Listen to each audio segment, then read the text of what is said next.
it's the political calculus that you're right. I think, I think the Biden campaign is betting on the fact that, that progressives and his critics don't have a political home to go to, and they they will eventually come home because of the fear of, of electing Trump, who might only be worse. Although that's speculative, I would have to say.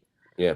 Whether he would in fact have been worse in these circumstances, I cannot really state with certainty. What would worse look like? I mean, I get Trump being worse on the issue in the broad sense. He cut UNRWA before war. There was a war. Right. He acknowledged the Golan. He, Right. stopped signing the waiver for the Jerusalem Embassy Act. But it's like that's just American foreign policy on steroids. He's generally the same template. I don't know in this moment what Donald Trump could have done that would be any different or any worse than what Joe Biden did. Because I can't think of anything Joe Biden did that mitigated Israel's harm. Yeah.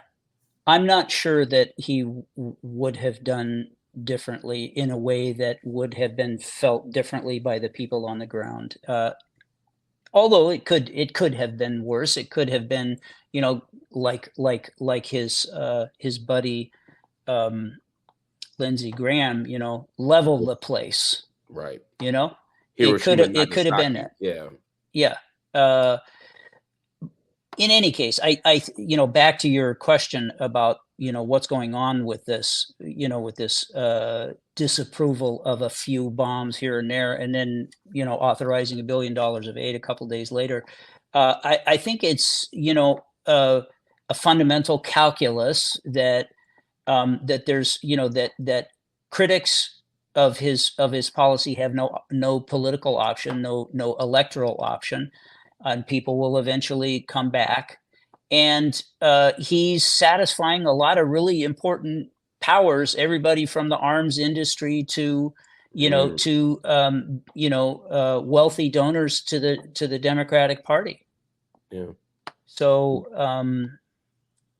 not to mention, I actually, when Joe Biden says, I am a Zionist, as he has said repeatedly over the years, I take him at his word. Yeah. He's a Zionist. And, needless to say, what I hear when he says that is, I am a racist. That's what I hear. I value Jewish lives. And that's great. I personally, me, George, and now I'm speaking, I value Jewish lives.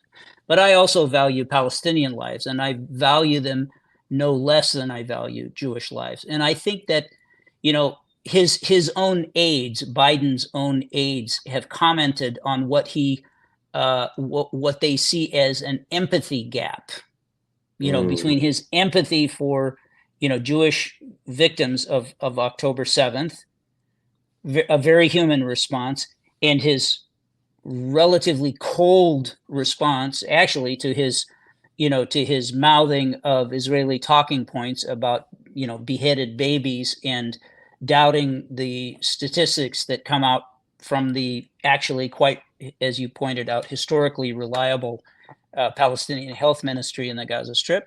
All of those things show, he doesn't really care much about Palestinian lives.